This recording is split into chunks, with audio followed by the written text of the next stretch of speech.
Welcome everybody on our fifth podcast on corporate venturing. It's already the fifth one. We had 4 episodes and then a bit of a break, but we're definitely back now with interesting content on the specific topic of corporate venturing. And I also have 2 very exciting people with me today that will share their experiences. Together we will dive a bit deeper into a startup that joined forces with a large corporate, but not in an acceleration phase, but very early on. So they really built the startup together, let's say. And to go deeper into this, I have with me Sam Heymans, who's the founder and CEO of Lizy. So welcome, Sam. Thanks a lot, Elise, for having us.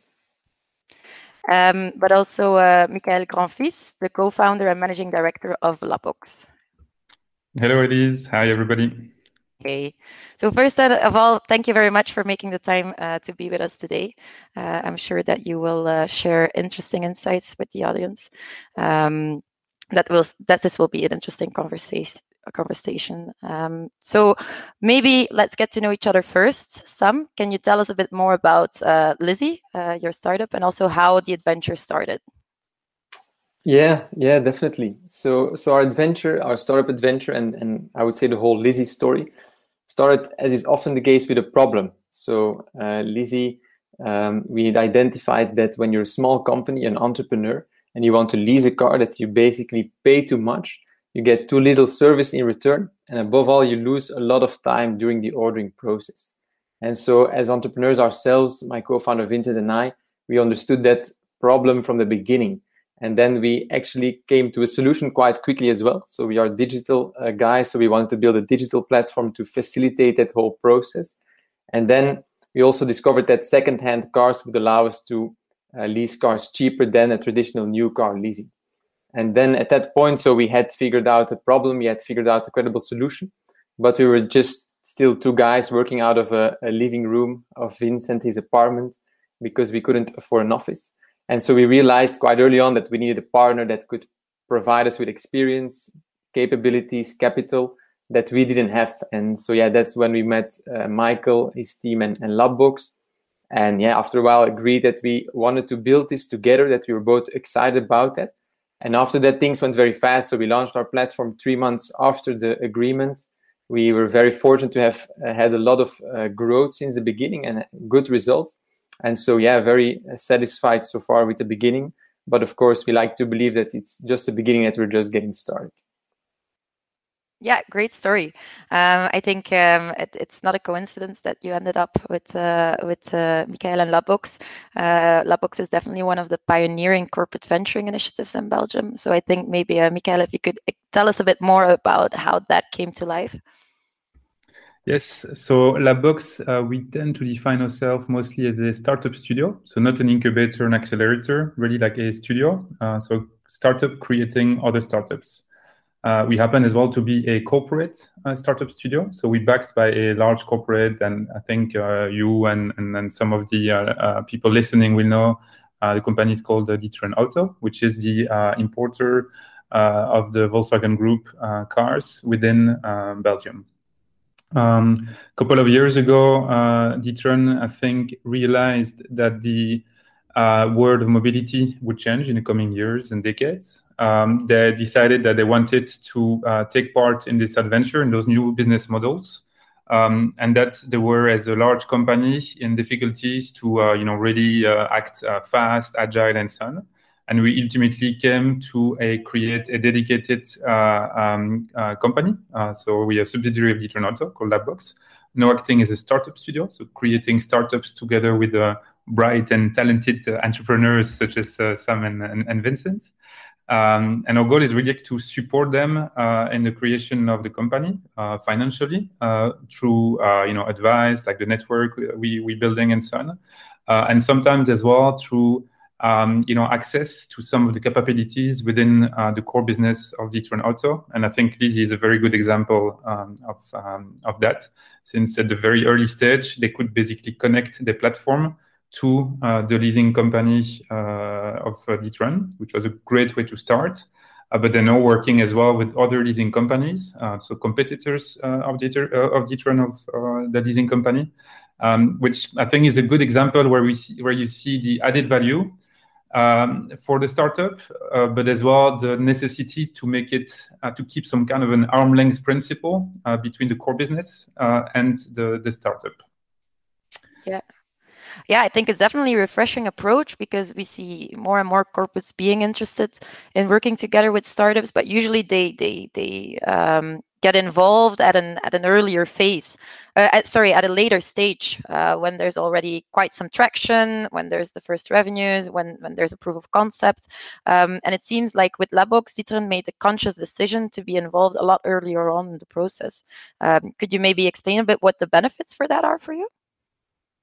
Yes, so for us, the advantage is of course to get earlier on in the company and be able to shape it in a way which we believe is interesting.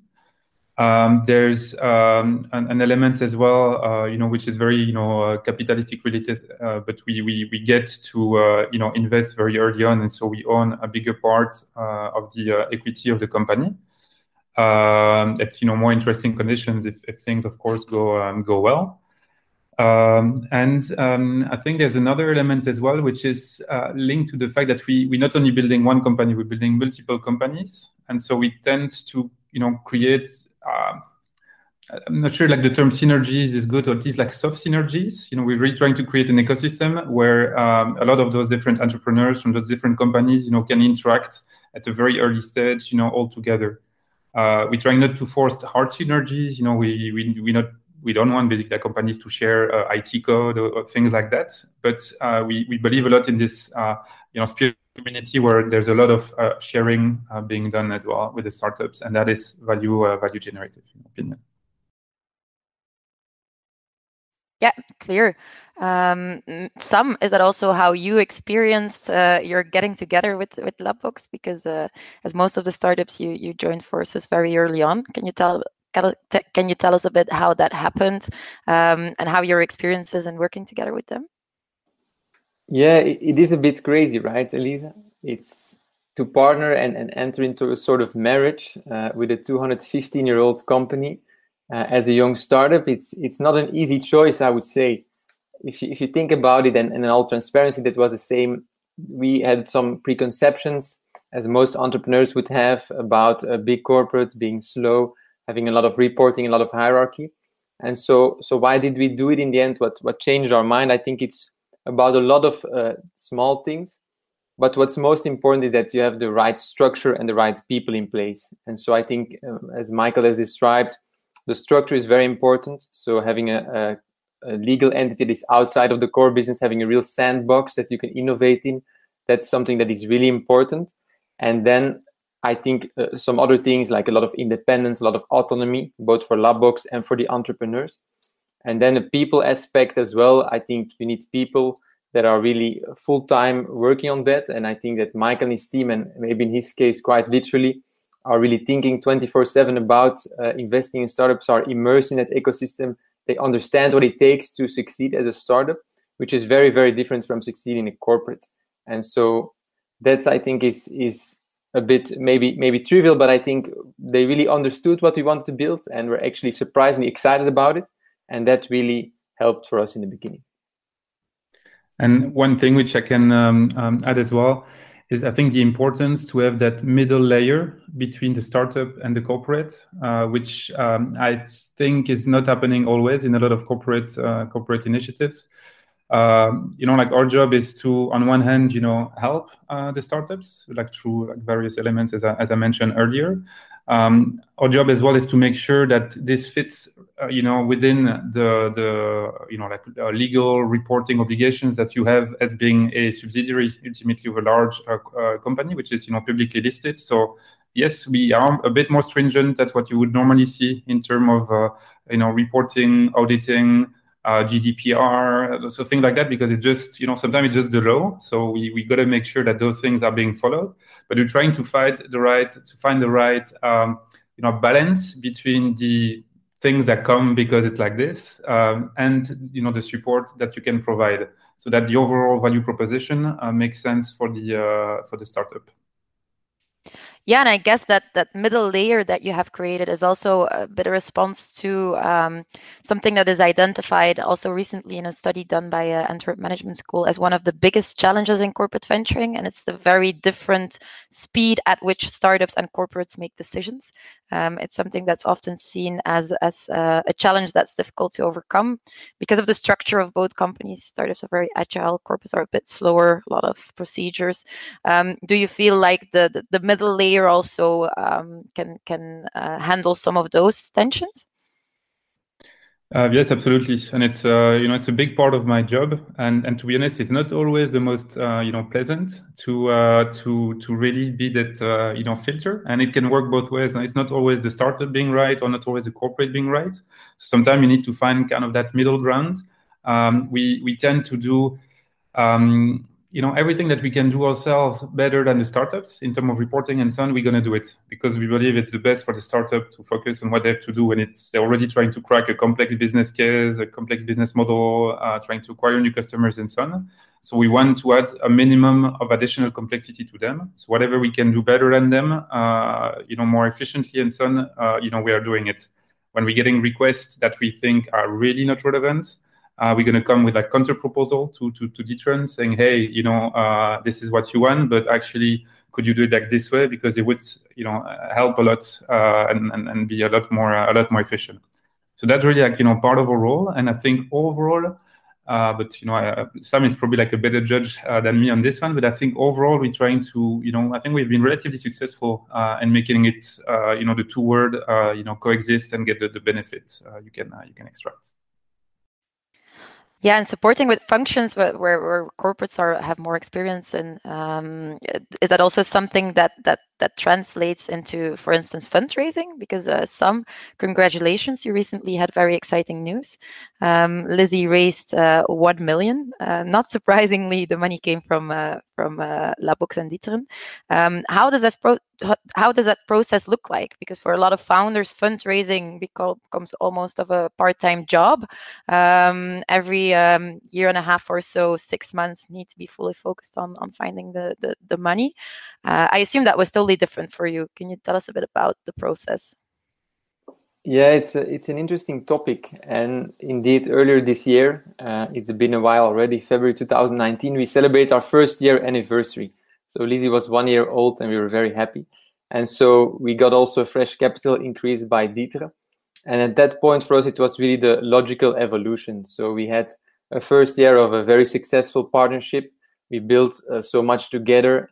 We had a very good first year, like we won the Mobility Startup of the Year. We had more than 20% monthly growth. We achieved 50,000 unique visitors on our website, hundreds and hundreds of happy Lizy customers. And so at that point, when we were indeed talking about capital, for us, it was a very logical evolution to just say, okay, we are actually doing something that seems to be working, and you're happy, we are happy. So, if you're both happy in a marriage, I think that's a smart idea to continue as you are already doing. But then, of course, I think, the question, I guess, which come next is what about the future? And for us, it's our future. Our goal is to build the European leader in digital car leasing. And so will it be only together with D'Ieteren? Maybe. Will it be together with potential new investors, potential new partners that can help us achieve that goal? Why not? If it's beneficial to everyone, I think definitely D'Ieteren and Lizy and Labox will be open to further explore that together. Yeah. And one thing I can add here as well is so I fully agree with Sam, and I think that we are very open to have external fundraising, and especially when companies are going to other countries as well, because I think we can provide a lot of support for mobility startups in Belgium. We start to build a bit of a network in like neighboring countries and so on. But there are like the further away you go from Belgium, the less we're going to be able to provide support, and as well in terms of skill sets. So far we never experienced hyper growth and startup going like maybe we did the 0 to 1, but the 1 to 1,000 experience we don't really have today with any of the startups. And so we believe that when we get into this type of situation, external partners also in the capital will be absolutely key for the startup and for its success. Yeah, and I guess also at one point having an external view and maybe external partners also facilitates a bit the conversation on valuation, because I can imagine that that's a challenging topic when it is to be discussed within the marriage you have. Is that something that's easy to overcome, or how does that go? It's of course a tricky topic, but I think so far we've been able to do it in a very positive way. I think what both sides of the marriage were happy with it. Of course, it was a negotiation, but we have a firm belief that the management needs to receive an important part of the capital. It's not only like the top management, I think, but the broader team as well. It's in the startup world, it's really a way to to grow the company and to make sure that the value is shared amongst the people who are contributing to its creation. As well that if you want to do fundraising and then the management doesn't have a percentage or significant percentage in the capital, it's going to be very hard to raise funding with VCs and so on. So like those are important reasons for us to be willing to make sure that the management is has a strong representation in capital. And then yes, for the rest, what is the valuation and so on is a negotiation.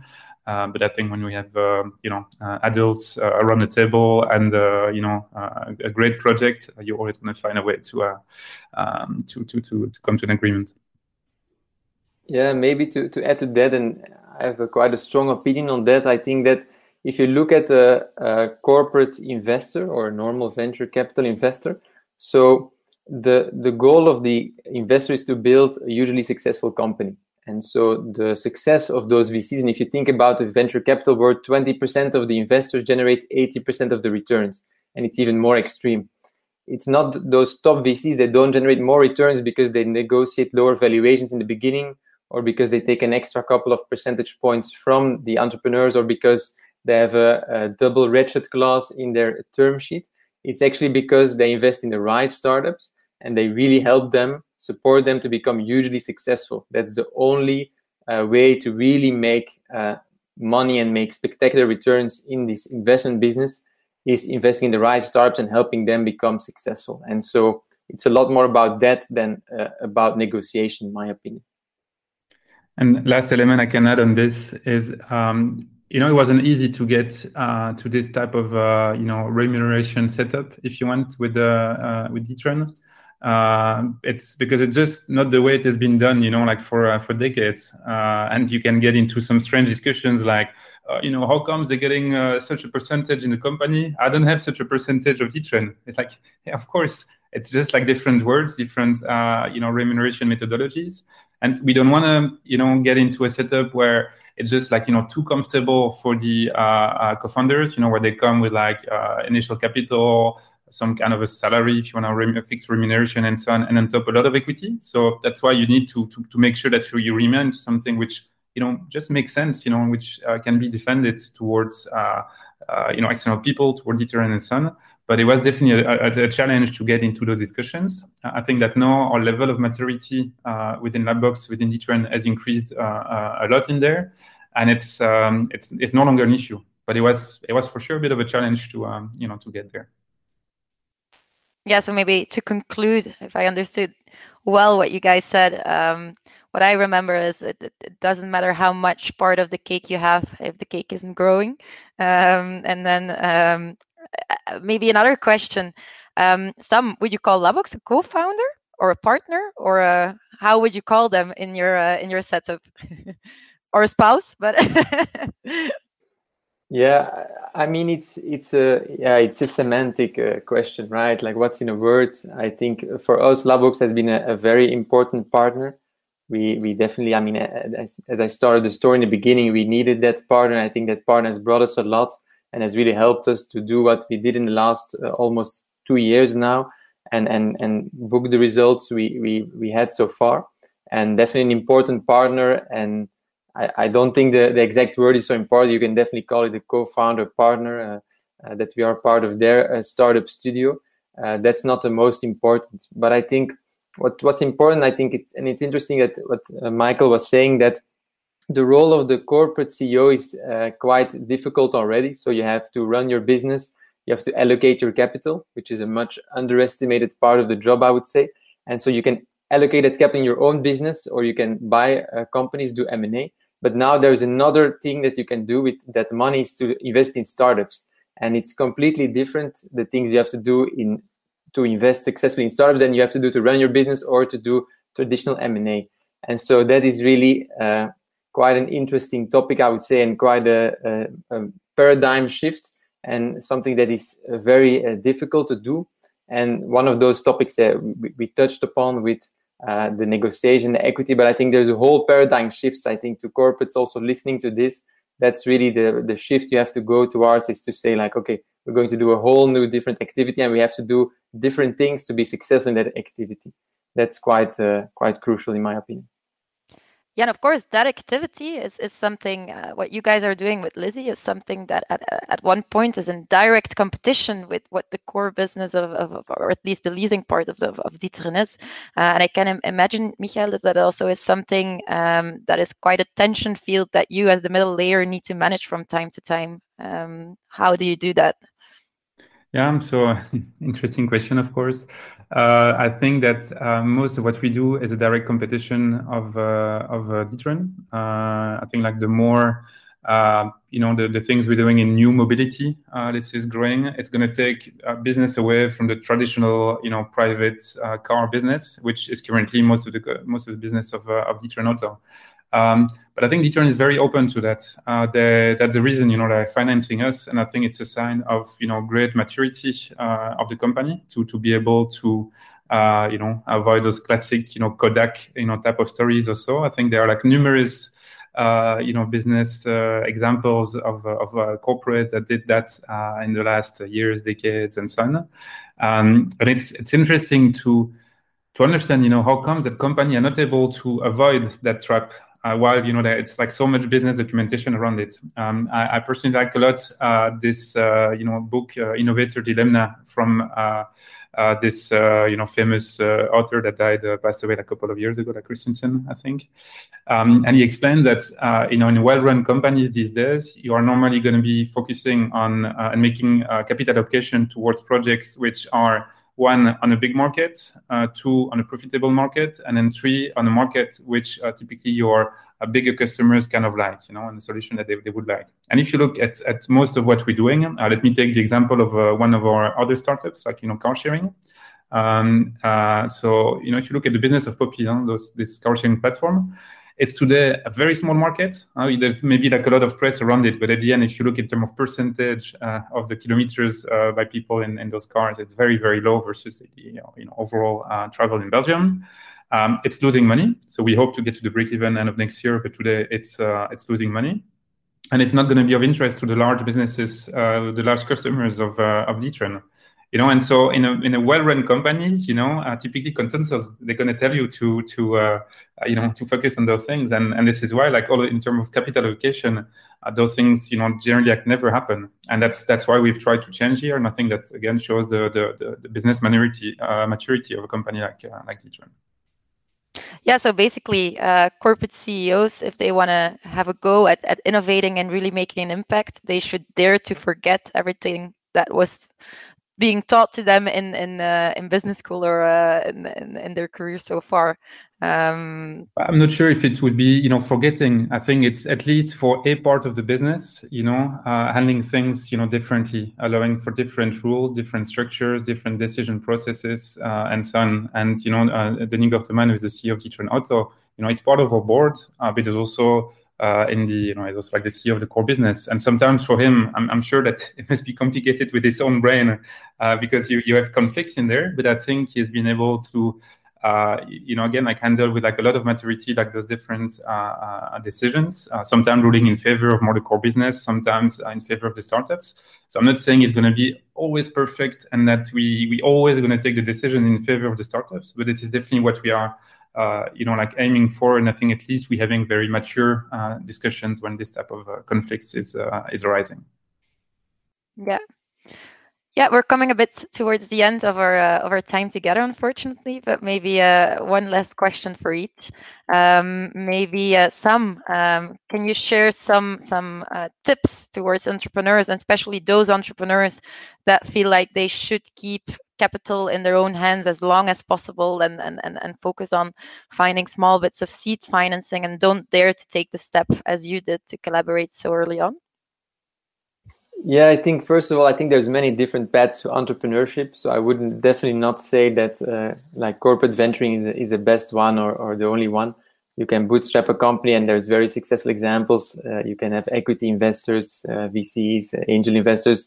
You can raise debt. There's a lot of different ways, and I think that would be maybe the first tip, is to just really think about what am I trying to build, and how am I going to build that, and who could help me build that. And for us, the case was that we want to build the digital car leasing leader in Europe.